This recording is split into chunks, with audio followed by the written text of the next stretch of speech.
Hey, Mrs. Pearlmania. Yeah. Do you want to see somebody cope real hard? Yeah. Okay. All right. I'm going to play you a clip of someone reacting to a clip. Meta. Okay. I know. This is, it's reactions upon reactions, baby. I love it. Are you still talking about Jeffrey Epstein? We have Texas, we have this, we have all of the things. And are people still talking about this guy, this creep? So we're stupid. Yeah. we're the fucking idiots, guys. That is, I think, what is enraging people right now. Is it's insulting our intelligence. Like, obviously the intelligence community is trying to cover it up. Obviously the Trump administration is trying to cover up. Something changed because they ran on this idea of exposing it all. Yep. Why do those three men have leftovers on their head? Because they are the leftovers that Donald Trump has abandoned in his wake as he got back to power.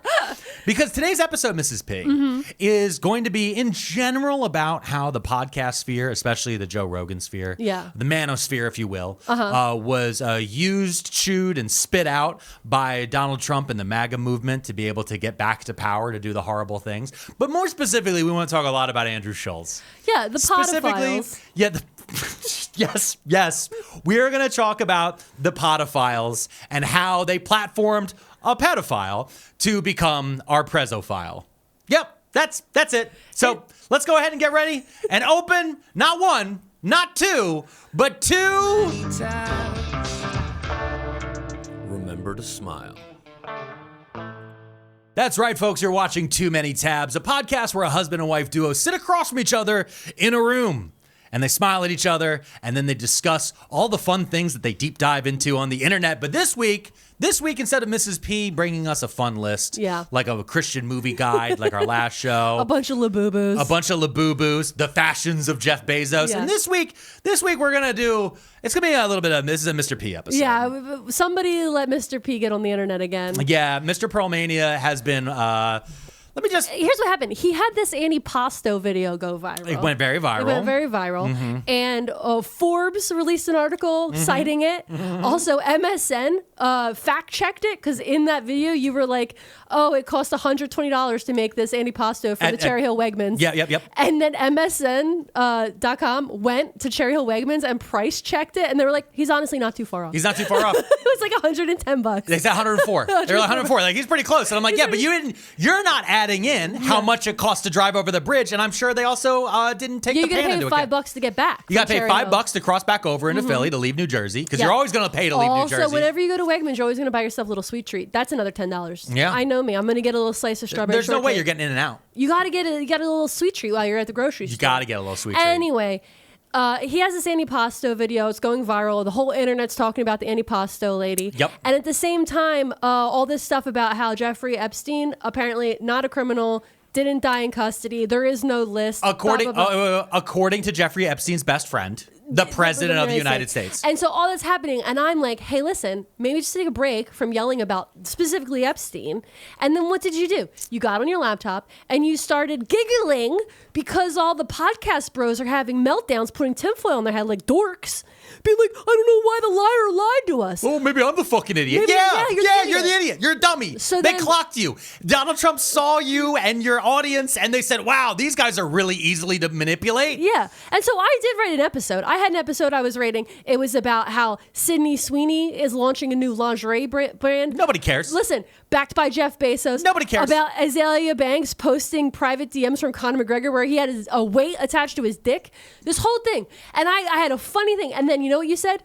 I need to talk about Andrew Schulz's shitty podcast and his bad haircut. And I said, great. What's the podcast called? Okay, so the podcast is about this chart right here. No, we're not doing the chart again. I need to do that. I added to the chart. I added Howard Lutnick, the Secretary of Commerce. For the audio he was listeners, next door neighbors to Jeffrey Epstein. For the audio listeners, I went to the grocery store. I was gone for about an hour, and I came back, and he had made a chart. There's thumbtacks, there's strings. It looks just like the image on our podcast, actually. Yeah. About Jeffrey Epstein, and he posted a TikTok that did not get approved by the executive producer, which is me. And now he's trying to talk about it again. You're not talking about that again. You said you were going to talk about Andrew Schulz podcast and the other podcast bros. Okay. Because they're all in a state right now. If people want to know what the chart's about. Okay. I made a 3-minute short form video Yeah. explaining the entire chart in detail and why I believe, in my opinion, Allegedly. that Donald Trump possibly is the one who ordered the murder of Jeffrey Epstein. Okay. While he was being held in federal custody, while Donald Trump was in his first term. Okay. And then COVID happened and we all forgot about it, okay? I'm not going to go into the chart. I have a similar chart also from the pandemic era, but it's of the Bon Appetit scandal. Okay, yes. Okay. Do you want to see that chart? I don't. I lived that chart next to you. And you literally like, and then they found out she wasn't being paid enough. Yeah. And I was like, and Brad did this. I know it was a lot. And then I was like, how did it take out my favorite podcast at the same time? Reply all, no. Anyway, we're not here to talk about those podcasts. And okay? the fun things I had on my thing. You No. want to talk to me about, let me pull up this note here. A man named Andrew Schulz who has a casting couch in his podcast. It's not a casting couch, it's an employee couch. That's where his employees sit, and he pays them to laugh at his jokes that aren't that very good. Yeah. Okay. That's exactly because he doesn't have an audience. Yeah. He doesn't do his show in front of a live audience. Okay. He does his show in front of his 3, quote, friends. Okay. Who sit there. that are on payroll. That are on payroll. Get health insurance. That is whose entire life is now wrapped up in the life and Now, times of. I don't know anything about this podcast. Never watched it. Okay. I do know one thing about one guy on the couch that's always there, and that's that his wife hates him. Okay. Because I saw his wife Yeah. post a TikTok Yeah. about how her dumbass husband voted for Trump. So when you're talking about Akash Patel, Okay. who is funnier than Andrew Schulz. Oh, really? Yes, but let me. Okay, so let's dial back a little bit. All right. So all of these podcast guys: Andrew Schulz, Theo Von, Joe Rogan, Logan Paul, so, the NELK boys. Yeah. All these fuckers. The blue chewers. The blue chewers of the world. Yeah. They all had Donald Trump or Donald Trump associates on during the run up to the 2024 election. Okay. And they all famously, very few of them, ever mentioned the Epstein list. Okay. But that's insane. Want to know why? Why? Because many of them built their podcast and their podcast audiences by talking about the Epstein list, like nonstop. Like they made tons of jokes about it. They were constantly bringing this shit up. Okay. It was over and over and over again. That's why Andrew Schulz had to make the video that we opened the show with. Okay. With him and his buddies with tinfoil hat on their head, because they're trying to be like, oh, I guess we got tricked. Well, so you're saying that their whole brand was basically the board you just held up. Their whole brand was so that their and making whole jokes. brand Yes. for years has been the Jeffrey Epstein files. Yes. And then they had the guy who's notably a friend of Jeffrey Epstein on For their over a decade. on their podcast. In Jeffrey Epstein's own words. Did they ask him about it when No. he was there? No. Okay. So they have no testicular fortitude, is what I'm hearing. Well, that's why they have to take Blue Chew. Yeah. Oh. So they that's why they have to sell it hard. Hard indeed. Yeah, you better pop that gummy. Not our listeners. They Not don't our need listeners. that. Our listeners don't need No, Blue Chew. They absolutely need not. Adam and Eve because they don't need help getting hard. No. They want to make the experience even better. They didn't give us a promo code for this one, but it's on previous episodes. Anyway, so Mrs. B. I'm listening. Okay, you listening hard? Yeah. You're listening good. I am. Because you don't need Blue Chew for that. Andrew Schulz has around in 2024, I think it was October or so. Sure. He has Donald Trump on. Okay.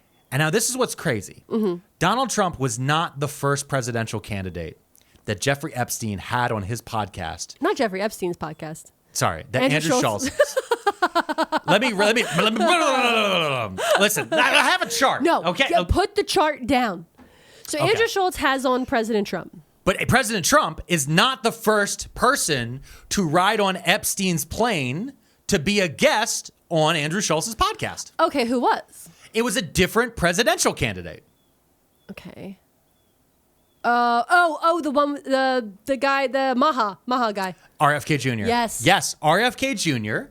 came on when he was running at first. RFK, if a lot of people forget, RFK Jr. initially started his campaign running in the primary Yeah. against Joe Biden. These guys are always screaming that there was no primary. Yeah. But there was a primary, and RFK Jr. was on the ballot for the Democratic ticket. Yeah. And was getting his shit stomped in so hard that he dropped out early. Yep. And then immediately pivoted and called himself an independent candidate. Yeah. And then still wasn't getting any traction. And then went and kissed the ring. And then went and kissed the ring. Yeah.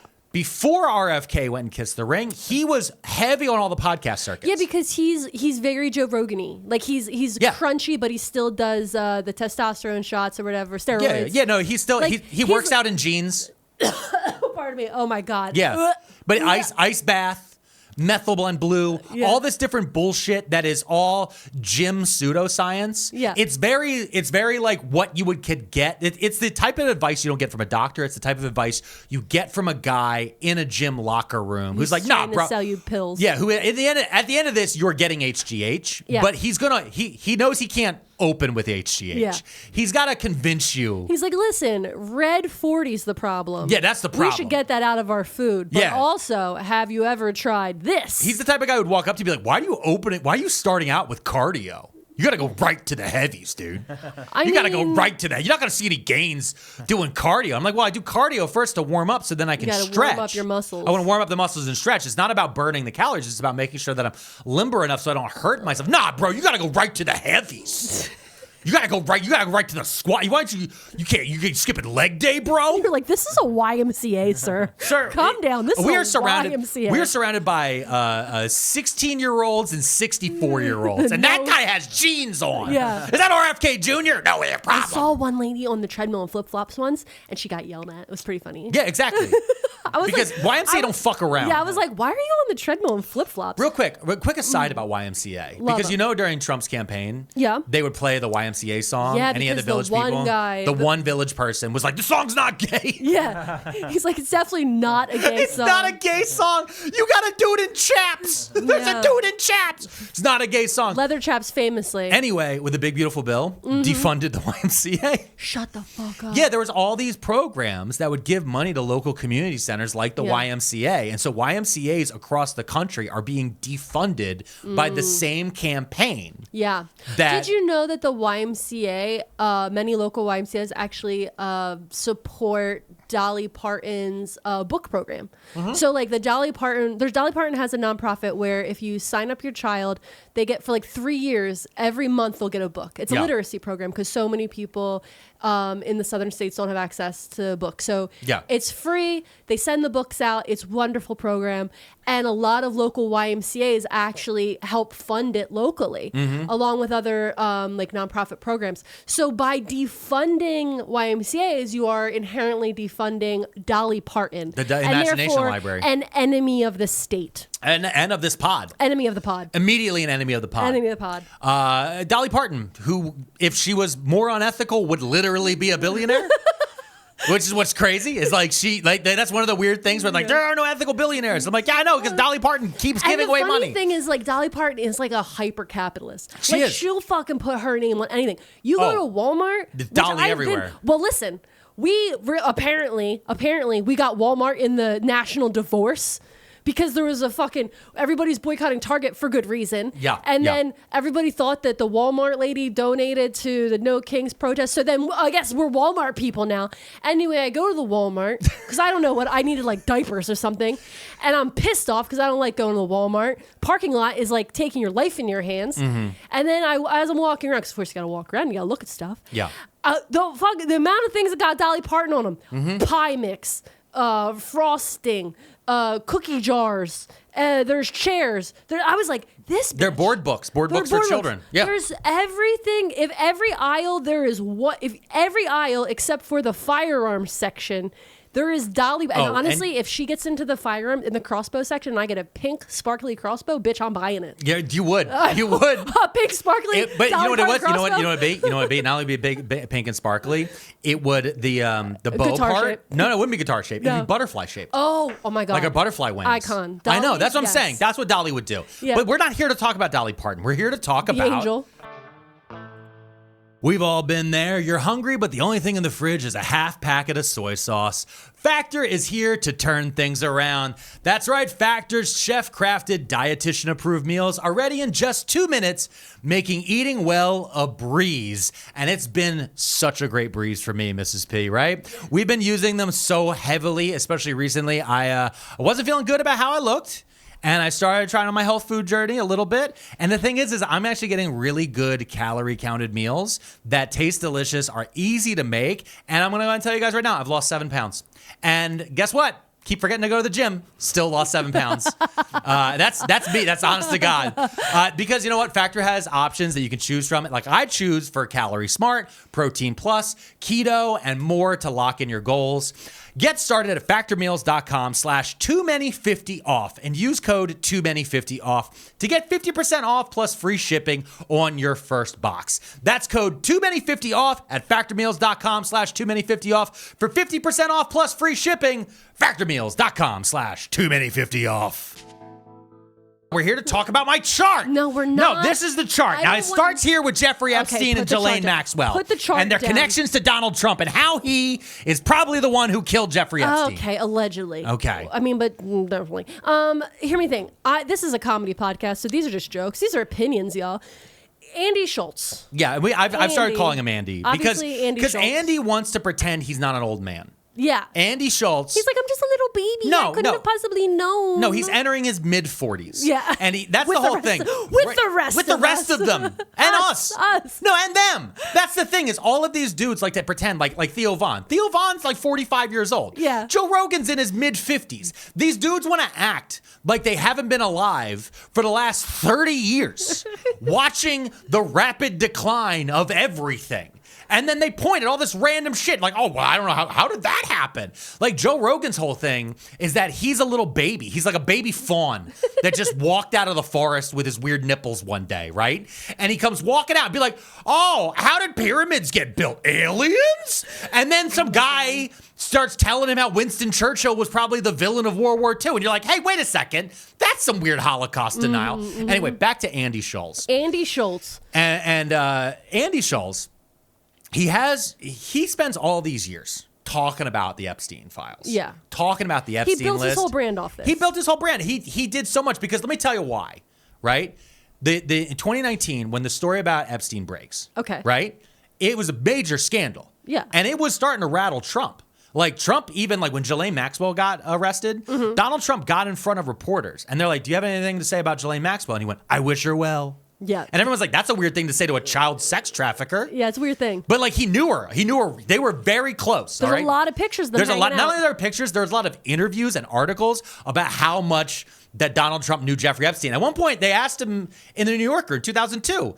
They asked Donald Trump about Jeffrey Epstein. He goes, oh, he loves beautiful women just like me. Likes them on the younger side, though. Like, that's insane. That's an insane admission to a man who was running Miss Teen USA beauty pageants to say. Because Donald Trump ran multiple teen girl beauty pageants. Anyway.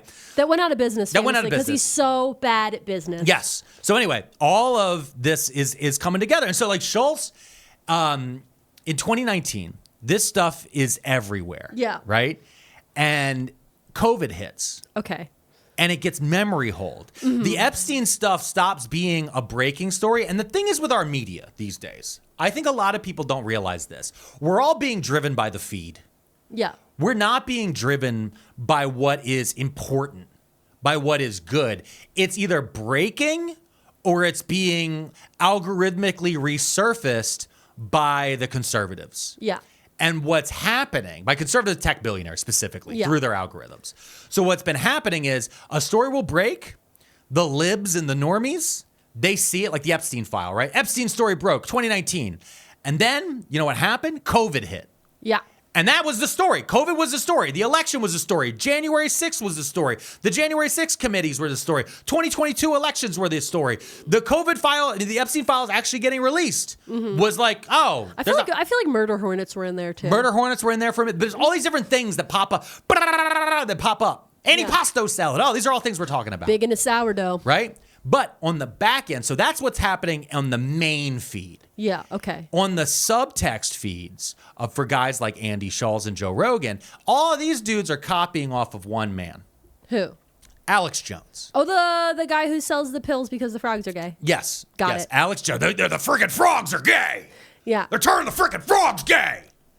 And the one who He's said... a supplement salesman. That's at the end of the day, that's his whole... He built the entire thing to sell pills. Hundreds of millions of dollars. And he made a lot of it, and then he's trying to hide it. He's trying to hide a lot of it from the parents of the children who were murdered that he claimed weren't real. Because he lied about it. Because he lied about it.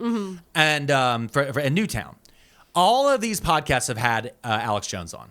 Oh, okay. All of them have had Alex Jones on. Sure. And they learned quickly from Alex Jones, where it's just like, oh, cover the topics that aren't being covered other places and then claim they're being suppressed. Yeah. Claim that no one else is talking about it because of them, right? They don't want you to hear about it. There's a mass conspiracy, folks. There's a mass conspiracy of pedophiles out here. And folks, these pedophiles, you know, the only person who wants to show it, Donald Trump is the only one who wants to show you this list, folks. The list. Donald Trump is going to release the Epstein list that Donald Trump himself is on. That's right, folks. Donald Trump had acted the entire time while Donald Trump was on the Lolita Express. He was actually undercover. He was an undercover FBI agent, folks, who was just trying to make sure that we actually would know the truth about Hillary Clinton and how she is actually she's a satanic demon who smells of sulfur, folks. People have been near Hillary Clinton. They say she's I need to break this spell. I need to break the Alex Jones spell. Oh, sorry, I go too deep. You're gonna end up really getting into it, and suddenly it'll be a woker, and then we're gonna get lost. I do have makeup. No, you're not putting the makeup on. I got the makeup. It's right. No. I can't. Okay. So anyway, all of these guys copy Alex Jones. Yeah. Every single one of them. And they even include having him on. And they all learn you need to go grab these specific stories, especially things that are floating in conservative media.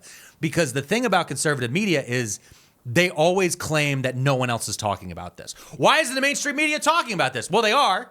Yeah. They talk about it for a minute, and then another thing happens, Yeah, and they get like, distracted. by the way, flood. By the way, children murdered in schools. Yeah, hurricane. By the way, election. SNAP defunded. Yeah, all these different things are also happening, but they'll be like, it's being suppressed, if you're looking at local news around, Philly where we are, it's like the zebra got loose from zoo. Yeah. Our news is a bit wilder these Our days. news is a little bit crazy. Naked man mounts bus. Yeah. Man who beheaded dad of finally convicted. Yep. That was a weird one. That was a weird one. But anyway, all of these things are happening. So Schulz, and when we're trying to grow the podcast, covered a lot of stuff about Epstein. And it's also an easy trove to keep going back to. We keep discovering things. Oh, there's another wrinkle here and there. David Copperfield's in this file. All this difference, like actually legit. Like David Copperfield, it's like David Copperfield's greatest magic trick is disappearing from the Epstein files repeatedly. Oh my God. Like he's when I was reading up on this stuff, at one point Donald Trump ran a teen girl pageant before he owned Miss Universe. There was a different one that he owned that involved a boat that sailed around the Statue of Liberty and had he put the young girls on a boat. Okay. Yeah, he put the young girls on a boat with a bunch of rich, powerful men, and they had a dinner, and a lot of the girls got really drunk at it. I don't like the implications of that. No, David Copperfield was there. Yeah, nope. It's mentioned repeatedly in the Guardian article. Anyway, just like also another weird one that was at the island. Can I just throw this out there? Yeah. Stephen Hawking. The guy okay. Yeah. I don't want to think about that. No. You know what's also funny? Stephen Hawking's wife divorced him for cheating on him. Really? Yeah, and it came out that Stephen Hawking's wife abandoned him in the backyard and unplugged the battery when she found out. Yes, queen. Yeah. Yes, I mean, yeah. She found out. She said, bet. Yeah. But Find your way back in, bitch. But enough about queens. Let's talk about guys who are into princesses. So this whole thing with this list, right? Yeah. It's everywhere, and the information is everywhere. But the big thing on the conservative circles is they always want to talk about the list because they could tie it to the Clintons. Yeah. Because Bill Clinton, there's a really freaky image of Bill Clinton and Jeffrey Epstein. They're sitting in front of a computer. Okay. And Bill Clinton is like looking down, but Jeffrey Epstein's like looking over his shoulder at the camera, and it feels sinister. No, I don't like that. It is a crazy image. That. That's the picture right there. They're both looking. Oh, no. And it feels very much, you know what it feels like? It feels like the scene in The Shining where the guy dressed as the dog, looks through the door. You know what I'm talking about? Yeah. It feels like that, but also Epstein spark. So this is like one of the many images. So really, you could Photoshop this image to make it look like there's just a picture of Trump on that computer screen, and that'd be funny. That would be funny. Yeah. You could do that. But also, you don't need to do that because there's so many images of Donald Trump with Jeffrey Epstein. There's so many because in Jeffrey Epstein's own words, he was Donald Trump's closest friend for over a decade. Yeah. Anyway, I need to know what this has to do with Andy Schulz. Okay, cool. So Andy knows all this. Yeah. Andy knows all this. He grows his podcast over the years. His podcast is growing and growing. And a big thing with Andy is when Andy first started out, he was kind of like an edgy lib. Yeah. He would do this show that he stole. It was basically, he did this like little net show for a while where it was like Stephen Colbert's The Word. Remember The Word on the Colbert Report? No. Stephen Colbert, in character, would do a monologue as a fake conservative where he would talk and he'd do this monologue, and then on the next to him, different jokes would run. Yeah. Andy Schulz did the same thing, except instead of there being words, like an opposite word or a secondary punchline, it was images that were another joke, photoshopped images, right? And it was pretty good. It was a pretty good thing. I liked it when I first saw it. He tried to do that as a Netflix show. It didn't work. So then eventually he pivoted to the podcast space. And the thing is these dudes all made millions and millions and millions of dollars inside this podcast space. So once they make all this fucking money, they now have to protect it. Yeah. And they have to stay up. They got to keep their numbers up. And when you go and you look at Andrew Schulz's podcast, Flagrant, all right? Because the podcast is called the Flagrant Podcast. Flagrant. Why is it named that? That's a weird name. Mr. Third, why is it named the Flagrant Podcast? It's a basketball penalty term. It's the worst penalty you can get in basketball. Okay. Get it? Because they're flagrant fouls. Oh, they're foul. Okay, because I would they're agree. being edgy. Got it. What's up, everybody? That's the whole thing. Sorry, I didn't mean to that to autoplay. I wanted to go here to popular. Okay, because I wanted to take a look here. Joe Rogan, Donald Trump. Yeah, okay. So here's his top 3. Mr. Beast. Mr. Beast was his number 2 episode ever. Number 4, Shane Gillis. Number 5's Logan Paul. But as you go down them, I want you to notice something. What these are all over a year old. Yeah. Okay. These are all so the pod he hasn't is had a hit in a losing while. steam. Yeah. That's what we're noticing Charlemagne here. the God. Ugh. And so when you look at this, This is just a list of people I don't like. Well, exactly. He platforms them, and but he's aura farming all these people. Lolcalling. No. This is different. He's aura farming. Wait, what's the difference between aura farming and lolcalling? It feels similar. Aura farming is being like, oh, you love this guy? Well, he likes me. Okay. So you should like the both of us. Got it. Because we're all friends. Yeah. Lolcalling is a thing that is disgusting. Because you've been saying that you do it to the Chrisleys now. Because y'all, I want you to know, we did an episode a while ago before Mr. Third came on about lolcals. Yeah. And about lolcalling and all this different I things. had to explain to me what a lolcal was. Yeah, it's people who milk people from the internet for the lols. Yeah, for the lols. And then you were talking about the Chrisleys. Yeah, I was saying how I follow all the Chrisleys now because I need to check in all the time because I make content about them. And so I have to follow them. And then I was like, are they my lolcals? And then I was like, I guess they are. And you go, oh, I'm going to milk them. And you started doing this hand gesture like you're milking an udder, but you just did it one-handed. And you're like, I'm going to milk my lolcal. But what Andrew Schulz is doing is aura farming. So he has all these people on so that way their fans watch his stuff. Great. So he's trying to absorb other people's fans. Yeah, and this way he gets a view. Okay. And then he can then go to advertisers and then he can say, hey, look, we not only do we have these advertisers, but we also have we can then show you to our sponsors. Hey, in the comments, right below in the comments, type down the podcast that you want Alex to aura form. Name a podcast I should aura farm. Yeah, type below. Tell us what podcast we should be aura farming. Yeah. Who do you like that we should get Alex to go try to absorb some fans from? Yeah, let's go. Yeah. Yeah, let me suck off their fans. Wait, that's not how I should say it. No, yeah, you should. All right, yeah, have me on your show and I'll suck off your fans. No. I'm going to suck them all. No. Nom, nom, nom, nom, nom, nom, Do the nom. milking thing again. I'm going to suck your fans off. See, they're going to clip that. They're going to clip that. No, this is the Donald Trump dance, right? This is what they all have to pretend they like to do to the YMCA as he's defunding everything. YMCA. It's not even the fucking right dance. There's a YMCA dance, and he's doing this the whole time. He can't do it because then the makeup will wipe off his hands. Oh, and then people will notice that he has had thick ankles. Thick. Swollen. He looks like me after a C-section. Bitch got thick ankles. He is retaining water. Baby, you better walk around. You're going to get a blood clot. Okay, let's hope we retain some let's hope we retain some listeners and some viewers when we take this quick break.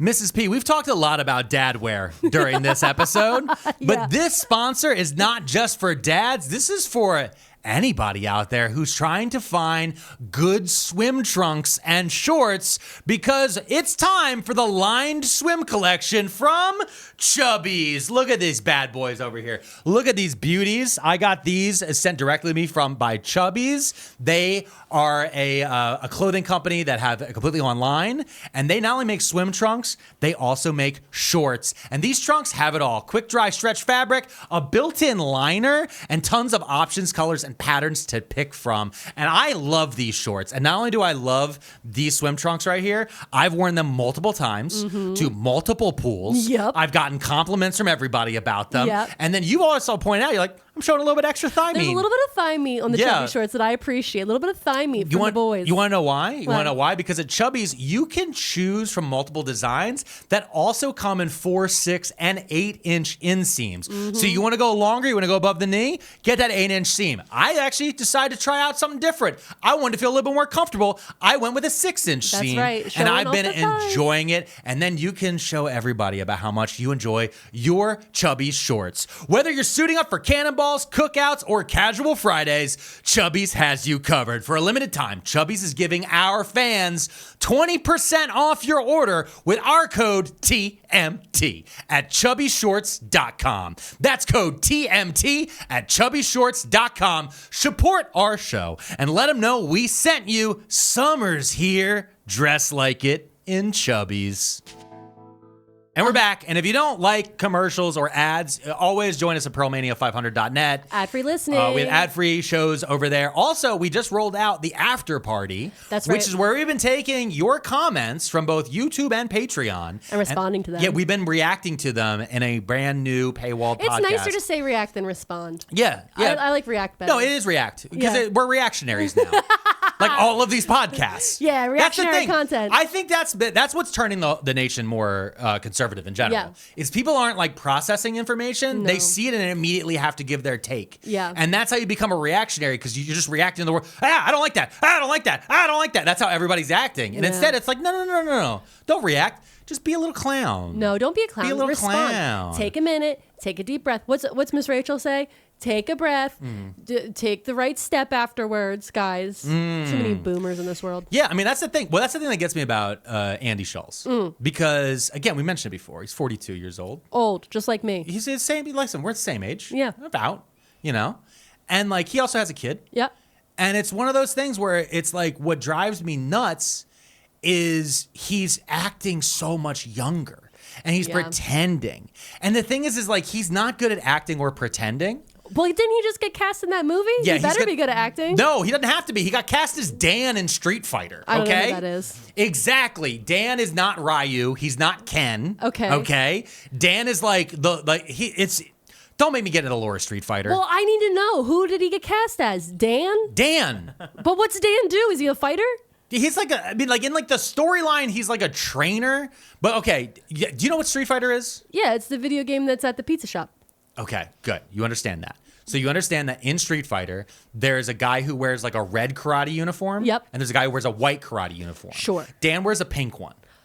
Okay. Because he's like a shittier combo of the red uniform, who's Ken, and the white uniform, who's Ryu. I need to tell you something. Whenever I see a pink karate uniform, I think about how when I was in high school, I did karate, and I washed my karate uniform with a red shirt, and then I had a pink karate uniform. So to me, this just means he's bad at laundry. Okay, so to me, when you said that, I started to think about how that's how I discovered that my parents, where I grew up, that we had hard water. Okay. So our water didn't need Blue Chew. Oh.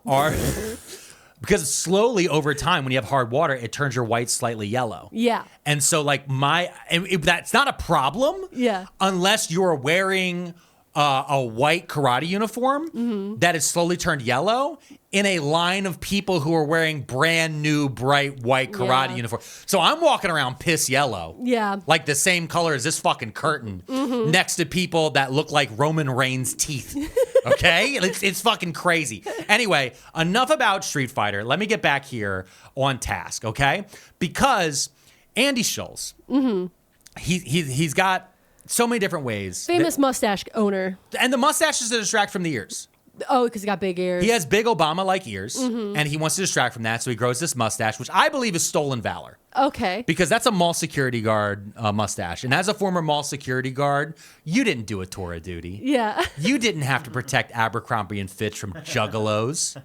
You didn't have to be the man to basically perp walk the Easter Bunny into the hands of the police because he was being arrested because they didn't do a good enough background check on him. Yeah. Like you didn't live this life. You didn't live this. No, the bunny got Epstein charges. Yeah. It was the craziest day of my fucking life. So the Easter Bunny at the mall. The Easter got Bunny at the more mall. justice than the president who is on the Epstein list. Yes. Okay. We perp walked the Easter. It was the craziest thing because the cops showed up and they were like, "Do you know this guy?" And I was like, "That's the Easter Bunny." They showed me his picture and had his name. I was like, "Oh shit, that's the Easter Bunny." And they were like, "Oh fuck." The local cops were like, "We can't arrest the Easter Bunny." Yeah. We can't arrest the Easter Bunny. And I was like, all right, well, this is what we're going to do. Because they talked to the mall management at the place I was working, right? Yeah. And so what they did is we went and we're like, hey, Easter Bunny, they want to do a photo op with you with mall management inside the thing. Oh, you tricked him. So we walked him like Chris Hansen into the mall management office, right? And then we walked him in. We're like, yeah. Like, oh, you're hot. You want water? And he like took the thing off and the cops went, that's him. And then they threw him in fucking cuffs. Oh my God. And they made him, and he was like, but here's the thing is they desperately wanted him to take the fucking, the bunny suit off. Yeah. But he wasn't, like, the bunny suit got hot, so he was just wearing boxers underneath. No, that's bad. I So don't they're like bad. that. And I so, don't like that. You So gotta then have they're more like, oh clothes on. shit, we have to walk him in the bunny suit. But now they're like, we can't break kayfabe. You can't take the head off the bunny. And they're like, scare the kids. So they put the bunny hat back on and then walked him out the back. And I was like, there has to be a better way to do this. So like, I personally witnessed 3 different children coming into the mall to see the bunny, watching the bunny, and like the parents didn't see it. Yeah. And like I was like, and I just remember the manager, our shift manager. Yeah. They desperately at the mall wanted me to be a shift manager because they were like, I was the only one. So the mall security guards were made up of old dudes who were solely working this job so their wives could get health insurance. Like they were in that weird hole between, like they had retired from their main job, but they didn't have Social Security yet, right? Like they weren't 65 or whatever it was. So they're like, oh, I can work here for part-time, and that would literally just cover insurance for my wife. Yeah. So there was a bunch of those dudes. And then that was all the guys older than me. And then all the good dudes younger than me, all of them were in police academy. And so they needed to do cop-like roles to then like help them in academy and to help them like you do their resume to become cops somewhere. Yeah, great. Right? And then there was me. Yeah. A guy who was drinking a lot at the time. I was drinking a lot. I was trying to get over a bad breakup. And I was just like, well, I need to make just enough money so I don't have to live at my parents' house. Yeah. And that was the whole goal, was like, I need to be able to keep drinking heavily so I don't have to face my own issues. Yeah. And I don't want to live in my parents' house anymore. No. And they were like, you're great. You're going to be the best mall security I know, guard. that was the thing, is the actual guy who was in charge of the contract, he thought I was such an amazing mall security guard. He's like, first thing, you don't run. That's a big problem with the younger guys. And I would explain it to him. Because they want to be cops. They want to be cops. And so like some guy steals a dildo from Spencer's, and there goes fucking...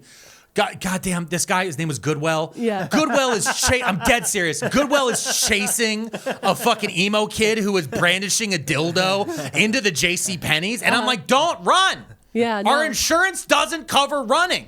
Also, most of them, the insurance doesn't cover you guys like actually getting anything back. No. The insurance does. Oh, it This does. is what's crazy about it. So if an item is stolen, this is what happened at Spencer's all the time. Okay. And Spencer's, the thing is we didn't need to chase people from Spencer's because the Spencer's guy was the best guy. Yeah. The manager at Spencer's at this mall, it was incredible.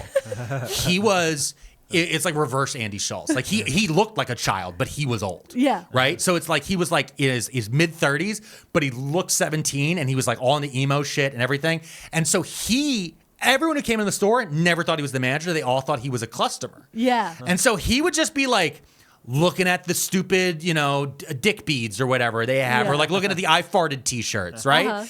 And then meanwhile, there'd be some fucking juggalo would come in the back and like, oh, I'm going to steal this dildo and put it in my fucking backpack. They always stole dildos. Why are they stealing dildos? Because they were too embarrassed to buy them because we live in a conservative society. That's true. Okay? Capitalism allows you to buy dildos, but our society doesn't allow you to feel comfortable buying one, which is why you should go to Adam and Eve and use our promo code for prior episodes. I should have the promo code up. Anyway. You're very bad at this. I am very bad at this. But anyway, hold on. Mrs. P, look at me. Yeah, I'm listening. Okay, listen to me. So he would catch them. He would catch these guys because the whole thing is once they cross the boundary of the store, bing, bang, boom, gotcha. And then he'd make them sit on a little stool until the police showed up. So our job was to come in and to stand next to the guy until the actual cops got there, right? Yeah. And the whole thing was this was how they double charged for the dildos. They double So the charge? insurance covers the loss Yes. of shrink, Got okay? it. That's if the package is disturbed. Okay. But these guys then go to court where they have to pay restitution to the store for stealing the dildo. So let's say you have Okay. a $35 dildo. It's Got a it. real special one, all right? Oh, This that's is- it plugs into the wall. It plugs into the wall. It's 2009, 2010, $35 dildo, okay? You steal this thing. You get out of the store. They catch you. All right. It's still in the packaging. It's not damaged. Okay. Cops write you up. You go to jail. You're going to go then to court, and you're going to pay $35 plus court fees. Okay. Plus whatever other fine you're going to get for the dildo, okay? Okay. Spencer's is going to put that dildo back on the rack.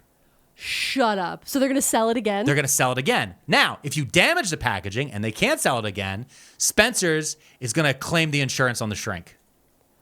Got it. Either way, the best case scenario is to catch somebody shoplifting because you can get a full price double sale out of it. That's incredible. So they're actually in a sort of way hoping on the shoplifters. Yeah. They're trying to make things so shopliftable Yes. that they make more profit off of that than actually selling anything. No, but they also don't want to be known as that because if you have too many people coming in and shoplifting, you're not going to catch. There's a delicate balance to be hit. Yeah, but that manager, he was like a John Wanamaker guy. Do you know about the John Wanamaker thing? No. John Wanamaker from the famous department store Wanamakers, which turned into Strawbridge and Clothier, which was Clover's, and then Which became now is Macy's, Macy's. yeah. The whole thing. But I believe, listen, I don't know if this is absolutely true, but I feel like it is because I remember reading this. I think John Wanamaker used to hire women to work in department stores. Oh, yeah. And he would hire just like women that looked like they'd be shopping. And their whole job was to just kind of go around the store, like at the glove section or the perfume section, the makeup section. And they would just always look like they were shopping and that they were just customers, but they were actually monitoring the floor to watch for shoplifters. And it was kind of the first way that women got their foot in the door of police work. Because then the Philadelphia police were like, oh, these women can be used similarly to do detective stuff. So like they would hire the women to go into like these spaces to be kind of spies because they would just play customers or just play, because again, women are invisible back then. Yeah. Women didn't really exist. So this is actually very similar to our episode about the Pinkertons. Yes. I think we talked about it in our episode about the Pinkertons. We may have. Which we will link at the end of this episode. Yeah, we'll link down in the Below. show notes. We'll link down in the show notes to that one. I think that one is before we started YouTube. I think this is a pre-YouTubey. Yeah. We keep running into those. Okay, wait. We have to get back to Andy Schulz. Yeah, okay. So Andy Schulz. Where was I?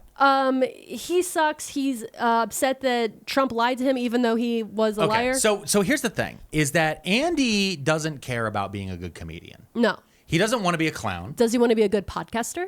He does want to be, but in all of this is he views all, and a lot of these guys, their big issue is that people told them they're cool. Oh. And these are people who have never been cool. Yeah. Okay. I mean, and this is the problem. Look at how Andy dresses. Yeah. Okay. Andy's a 42-year-old man with a child the same age as us. Yeah. And he is having stylists go pick the thick collared t-shirt, the streetwear. He's trying to do all this cool stuff. All these different things. Andy, we're like virtually the same age. Yeah. Okay. Let me go and describe you what I wore the other day to Costco with Mrs. P. Yes, please tell the people. Yeah. About I was sitting down doing work. You had a day off from work, so you were doing stuff around the house. Yeah.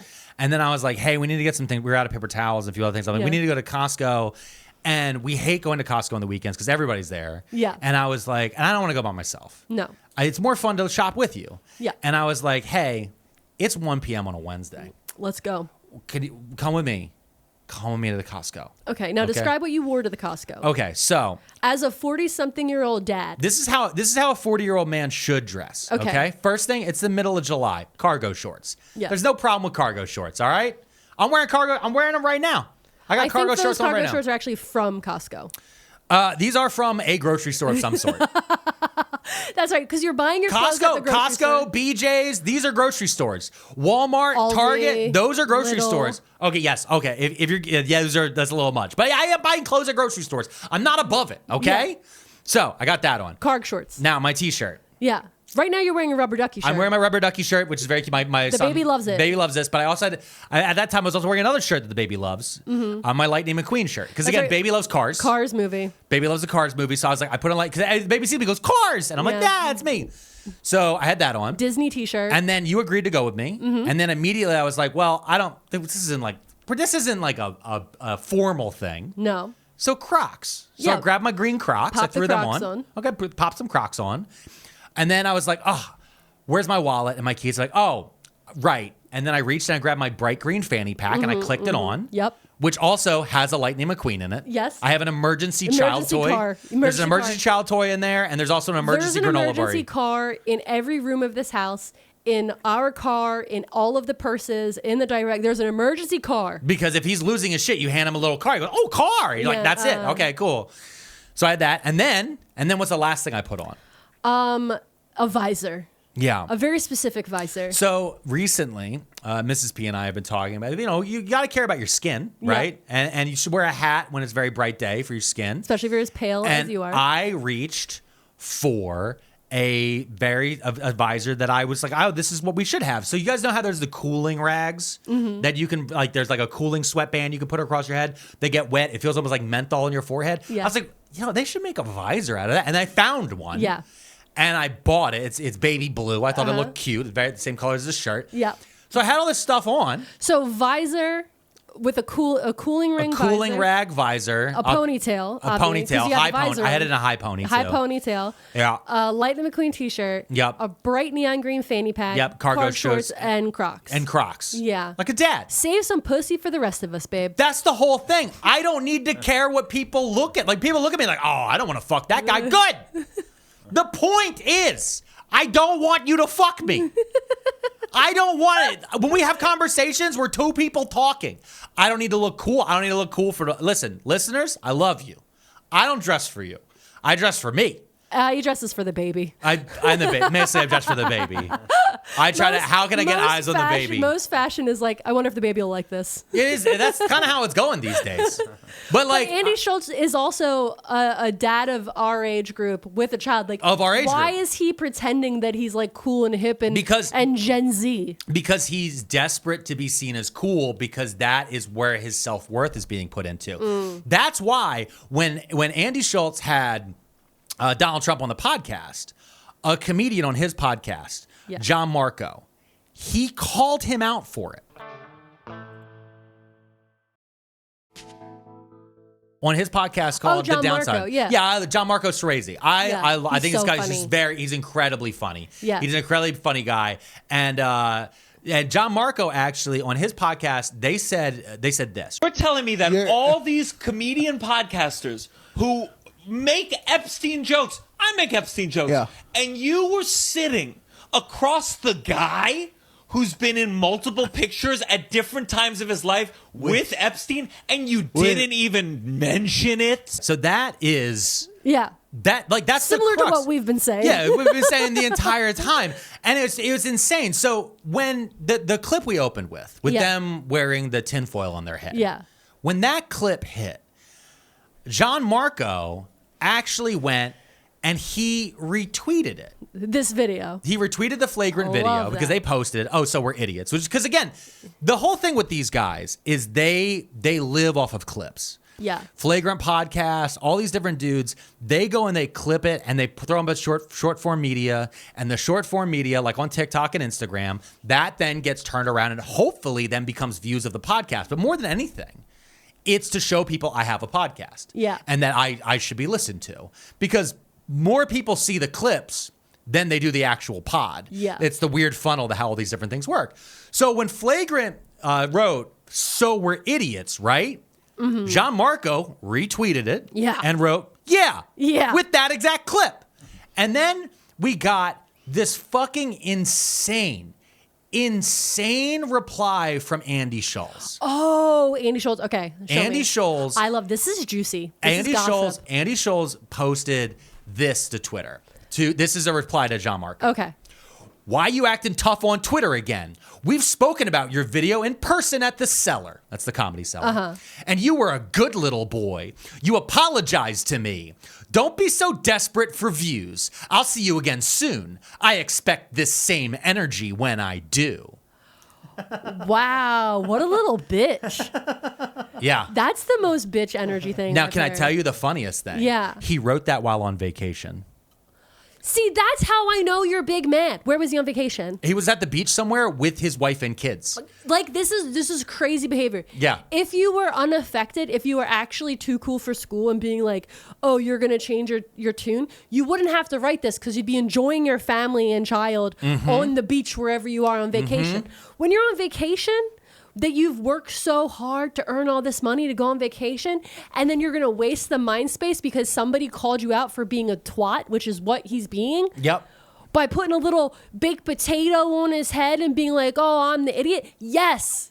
You're the idiot. You got clocked by a grifter who was best friends with Jeffrey Epstein. But also, you're an idiot because you voted for him because you thought he was going to release the list.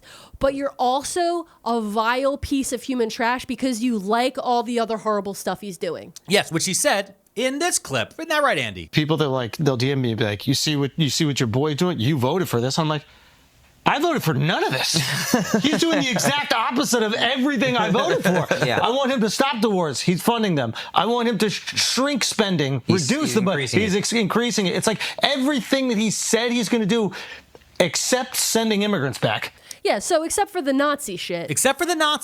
Yeah. Everything else, I want a smaller budget. Well, congratulations, Andy. They're cutting fucking school lunches and they're defunding Elmo, you bag of shit. Yeah. Yeah, enjoy that. I'm sure. Don't worry, though. You have millions of dollars, so I'm sure you can pay Sesame Street actors to act directly in front of your children in your fucking living room on your Upper East Side fucking penthouse, you bag of shit. I'm just fucking, like, all these guys, once they get a comma in their savings, everything they claim to believe goes out the fucking window. Yeah. And that's the thing, what I was saying earlier when we were talking about his fucking podcast. When you look at the numbers, the biggest pop he had was having Donald Trump on. When he had Donald Trump on his podcast, it got, 9.6 million views on YouTube, right? Yeah. And here's the thing I know about Andy. That number is very fucking important. Line goes up is very fucking important because he has to keep making that money. Because if you go to flagrantmediagroup.co and you go click on sponsors, right? Okay. And you take a look at what his company says to their advertisers, he has this giant emblazoned item hanging out up there with all the lists of their sponsors like Blue Chew and Manscaped and all these fucking things. And it says, quote, advertise with us, podcast, YouTube, socials. Quote, our audience trusts us and loves our thought-provoking and many times controversial content conveyed through humor.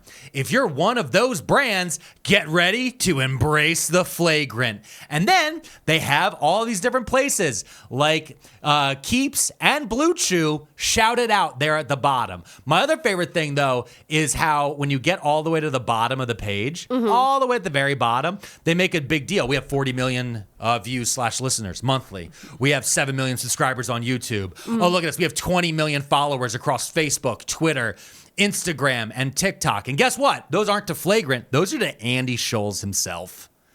Wait, those so links, he has 20 million? No, when you add across all of these different social platforms. Okay, so he's using the guys on the couch as their things too? Yes.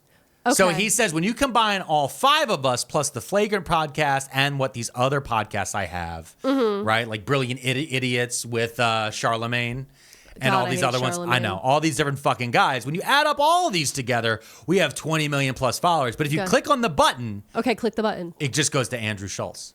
Oh, okay. Because again, this is one of those ones where egomaniac we're shit. in this together until it talks about his numbers. Yeah.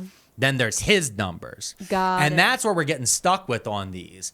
And the thing is, going I'm back, gonna do that from now on all of our socials. It's just where, like, the hyperlink at the bottom is just to you. I'm gonna hyperlink to my Instagram only, so people will be like, "Oh, Pearlmania 500," and then like, "Wait, why am I Mrs. Pearlmania 500's Instagram about books and stuff?" Yeah, I came here to hear about the list. He has a chart. It's on his Instagram. No, now, we put start that here down. at the very top. No. There was 10K videos in 4K. Put the chart down. Put the damn it. chart down. All right, anyway, back to what Andrew Schulz just said in there. Yeah. When he was like, I voted for none of this. You voted 100% for this, Andy. Yeah.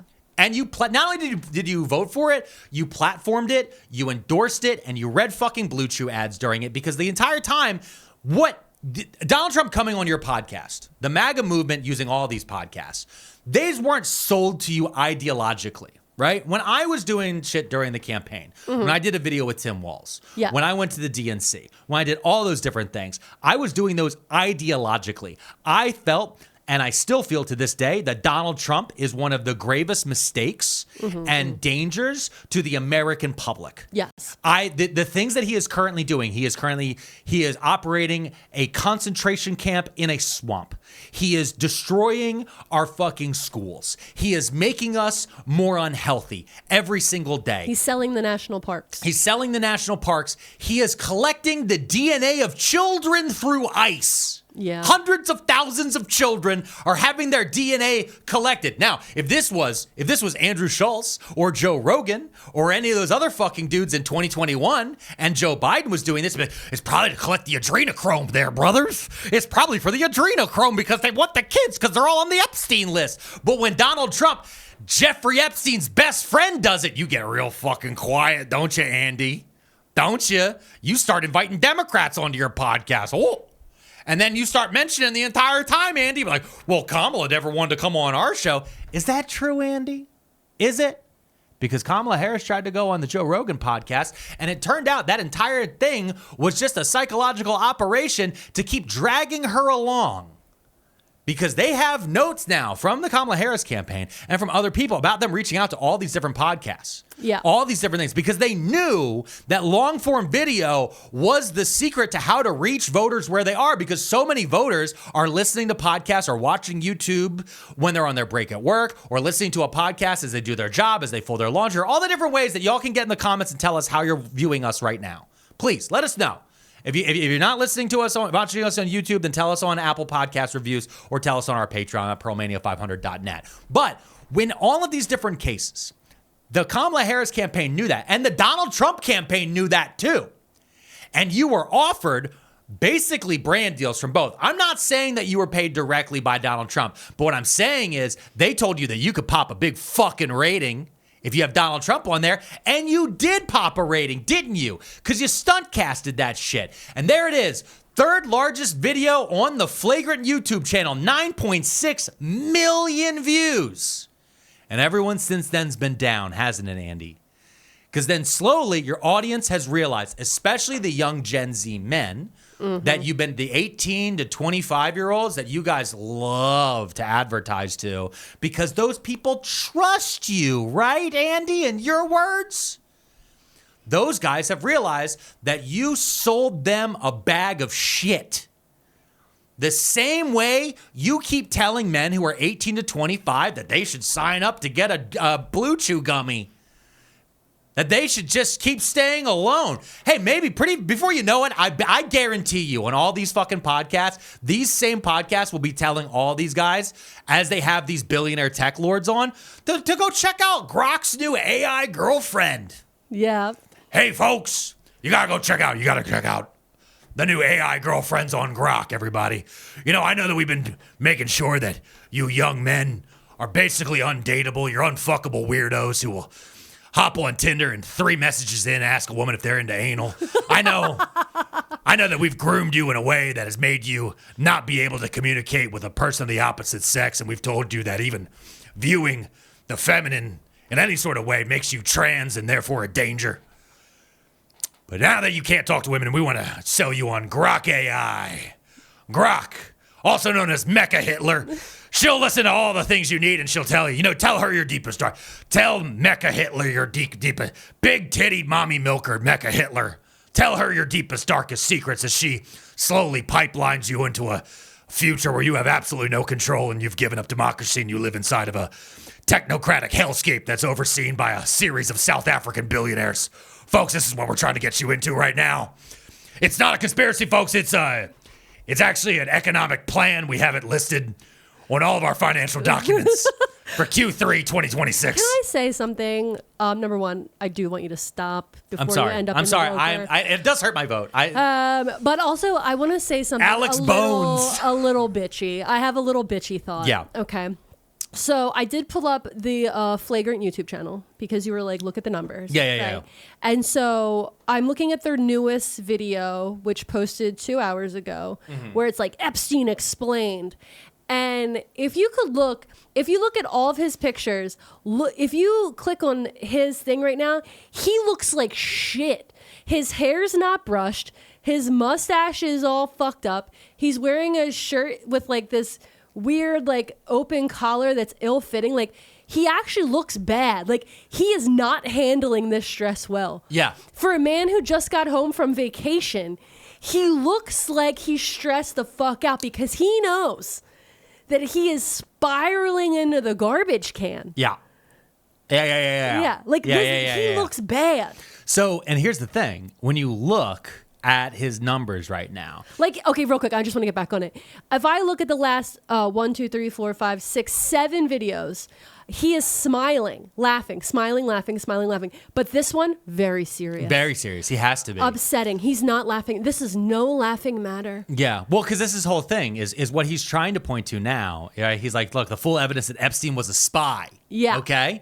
Because all of these guys need this to be somebody else. Yeah. They now all desperately need to decouple Donald Trump from the Epstein list because they sold Donald Trump to their audience. Yeah. And if Donald Trump has anything to do with the cover-up, then their brains break. Yeah. But here's the thing. I don't want to stay too long on Andy Schulz. I know. What do you mean? That's been the whole episode. He's not the only one. Oh, okay. He's not the only one. I do want to quickly. Can I just real quick and read? I open the comments. Go ahead. One of the comments says, Andrew always dresses as if he is the CEO of Epstein Island. Well, I will say before we jump away real quick and come right back, the one that got me was because the episode that he posted a couple days ago. Reddit, I hate what's happened to Reddit. Yeah. Reddit has they changed their app and everything else, and they got rid of all the old apps were great, and now they have this fucking algorithmic app that tries to sell me on subreddits I don't want to see. Yeah. And right now they're very much trying to pipeline me into all these podcast bros because every one of these podcast bros has a subreddit. Yeah. At one point, somebody did make a Pearlmania 500 subreddit. I was like, oh, that's cool. I don't care. I don't want to be involved with that whatsoever. Which thank you for doing it, whoever did it, but whatever. But Flagrant has its own subreddit. Okay. And when they recently posted a new podcast where they had the guys from Pod Save America. Because one thing Andy's trying to do, since he lives in New York, is he's trying to not get spit on when he goes to random restaurants and when he's hanging out with his lib friends. Because he even said in that one clip, right? He's like, my friends, people are texting me. Yeah. And they'd be like, look what your boy did. He's like, it's not my boy. Because everyone he knows in his regular life is a New York liberal. Yeah. Like, they live in New York City. Like, these aren't fucking Trump supporters. Yeah. If you want to be surrounded by Trump supporters all day, go move to Austin, Texas. Like, it's right there, buddy. For the love of God, move to Austin, Texas. But no, Andy wants to have it both ways. Andy wants to be the guy who got Donald Trump elected, who praised himself for saying that his podcast, on his own show, he said that his podcast had an outsized influence on the election. Yep. He then went and did a victory tour with the New York Times and other fucking podcasts where he made this big deal about the power of Flagrant and the power of the podcast universe speaking up because he is one of the more eloquent and more intelligent of the fucking podcast bros. Yeah. But now he's seeing the fucking rats escape the sinking ship. And now he's starting to notice that people aren't fucking scared of Andy Schulz anymore. When I made my video I just wait real quick. It's funny because you're like, the rats are running from the sinking ship, Yeah. so everybody's like freaking out, right? Yeah. Except for in New York, we're used to rats. The East Coast, we see rats on the street sometimes in Philly. Yeah. It doesn't matter. So a scurrying rat means nothing. Yeah. So like he is not in Austin, Texas. He is in a city where people see scurrying rats on the reg. And so he has nowhere to hide. And they also know, you know what they know? They know a rat personality, Yeah. okay? And they can see that ratatouille face, you bag of shit, okay? And the thing is what Andy is doing is he's freaking out because he's spent so long, he's the Andy Schulz, babe. Yeah. He's the Andy Schulz. Yeah. All right? He's not a stand-up comedian. He's a philosopher. All right? He's a at one point, the New York Times, they called him something like the most profound political reporter, like all this different shit. And so now he's been desperate. He had Pete Buttigieg on. He's doing all these different things because he's trying to pivot. Yeah. And he's trying to be like, no, libs, use me to dig yourself out of the hole. And it's like, buddy, why the fuck would we put a scorpion on our back to cross this river? Yeah. Why the fuck will we do that, bud? And all the pods, Andy, all the people that are coming on, all the libs, the Pod Save America guys, all these dudes, you know what they're doing, Andy? They're aura farming you. They're coming on, buddy, and they're milking. They're introducing themselves to your audience.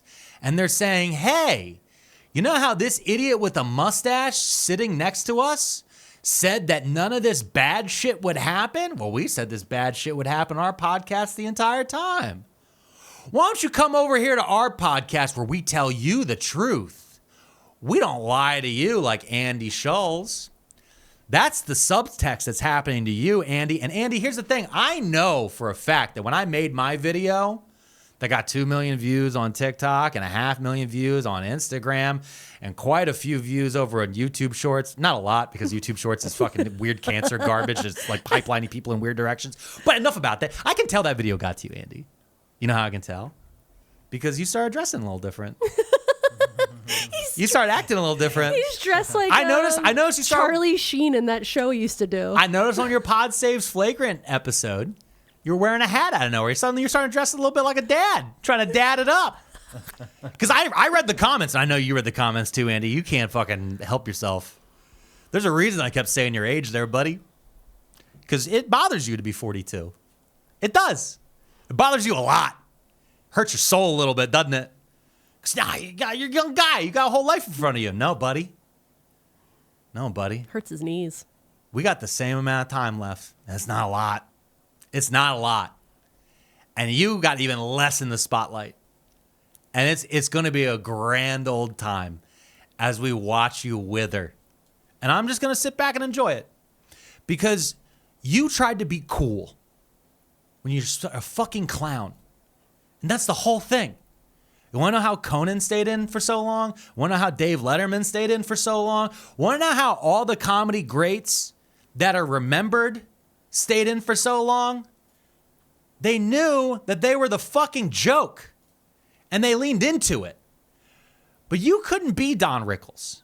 You had to insult people, not have fun with them. You had to fucking make people and your audience feel that they were better than others. Not the same.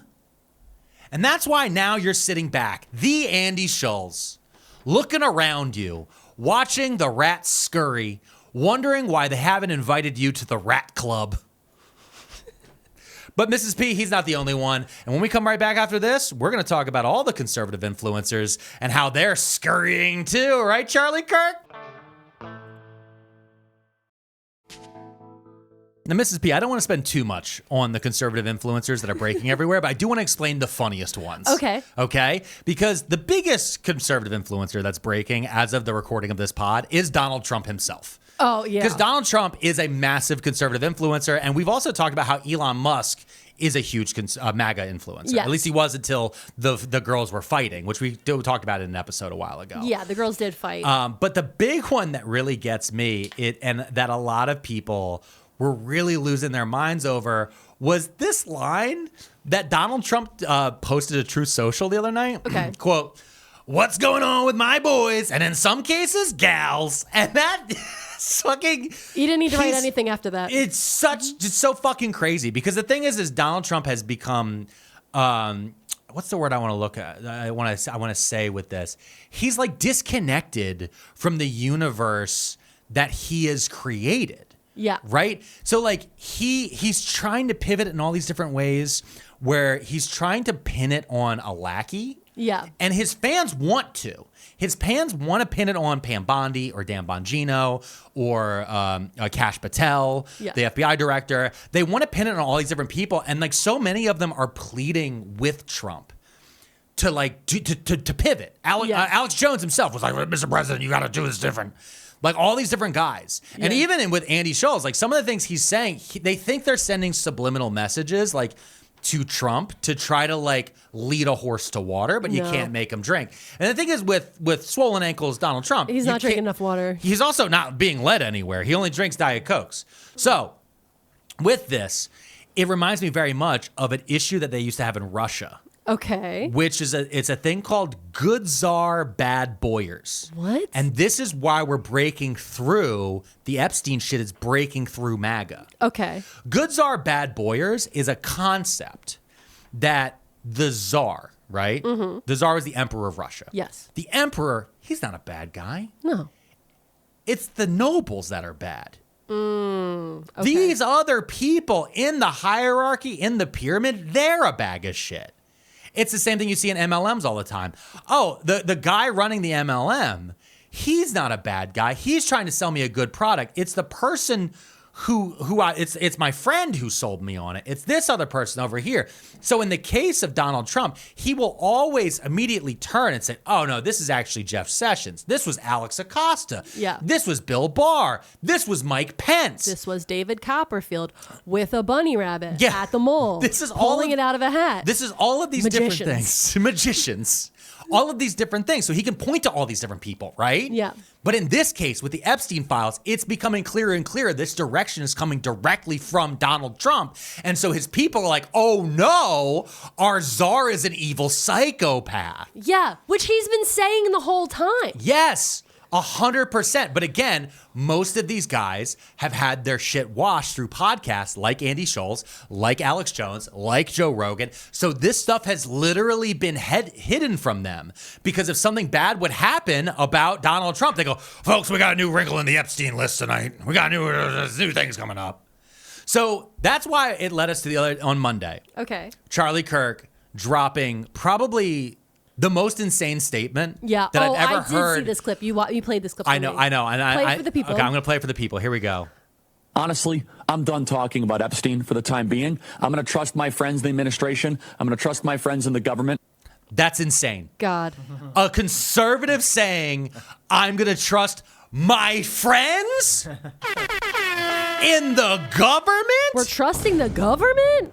Charlie. I can't. What are we doing here, Charlie? And it's in that moment. This is after, mind you, an entire weekend of Turning Point USA. Turning Point USA is run by Charlie Kirk.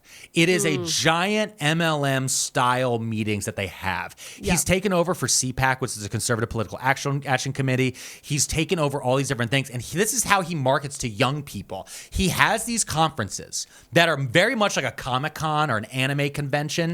It's an anime convention for conservatives. Without any cool cosplay? No. They'll dress up as a brick wall. They dress up like Donald Trump. They dress up like their favorite MAGA influencers. This is the worst cosplay. It's the worst. And they have these different people come up. And they had people after people. Tucker Carlson spoke at it. Charlie Kirk spoke at it.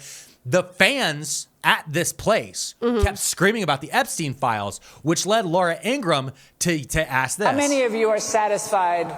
You can clap. Satisfied with the results of the Epstein investigation. Clap. Oh, she's getting booed. Okay, I told you to clap. Do you hear that? I told you to clap, but that's very... I don't think she understood what the response was there. But that's also Jeb energy. That's Jeb Bush. Please clap. Mr. Third, put that clip in right here real quick. Please clap. There we go. That's Jeb Bush. Please clap. Incredible. That's the same energy, though. That's when you're at the failing point. Yeah. But all of these guys are coming out. And now what's really happening, again, what we talked about with Andy Schulz, the rat scurrying. Yeah. Right now, we're seeing the plays being made for each other's audiences. The backstabbing's begun. Ooh, okay. Yes. All right. Yes. Tim Drama. Pool, famously bald Tim Pool. Yeah, the man that wears a knit cap in summertime. Yes. Famously. At the skate park he bought because he has no friends. Yes. Famously bald Tim Pool tweeted, after speaking with my friends in the government and also private equity holdings, I have decided that no one cares about Epstein anyway. Like, I mean, who's Epstein? Am I right? Didn't Tim Pool famously get paid by Russia? Yes. So why is he talking shit? Because he's hoping people forget that. Oh, well, I'm not going to forget it. I'll bring it up. I know you're not going to forget it. But also, Tim Pool has also been trying to offer cover of why the Epstein list hasn't been released. He's trying a whole different thing. What's his? He's trying to claim that the only reason Democrats want to see the Epstein list is because they want to get a hold of all of that child material that is being held in the files. Oh, okay. He said, and I quote, absolutely insane that Democrats actually voted to have the U.S. government publish child. What WTF is even going on anymore? And he keeps saying over and over again that the Democrats who are currently going into Congress and voting repeatedly to force the DOJ and others to release whatever information that they have, obviously that would redact things about victims. Yeah. Obviously. Tim Pool is claiming, no, actually, they just want to get a hold. The Democrats are such groomers that they want to get a hold of all the Epstein stuff so then they can learn from it. And I'm like, you're a fucking psychopath. What? Okay.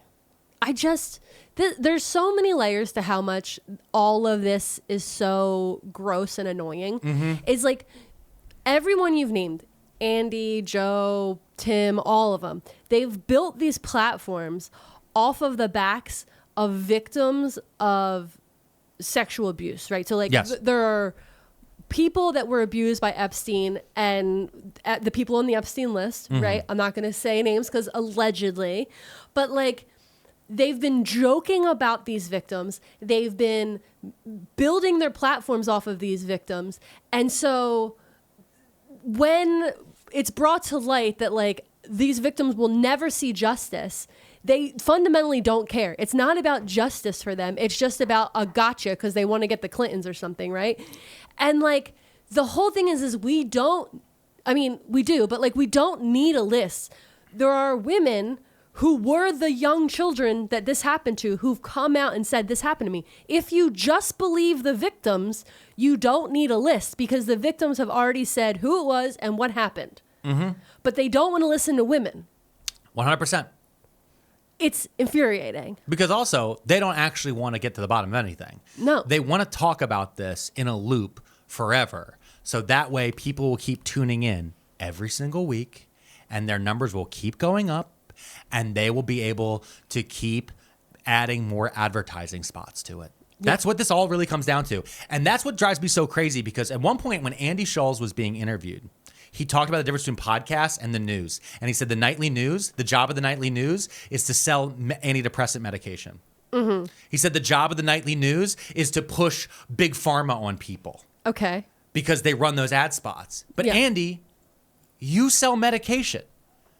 Blue Chew is a prescription medication that is developed originally by Pfizer.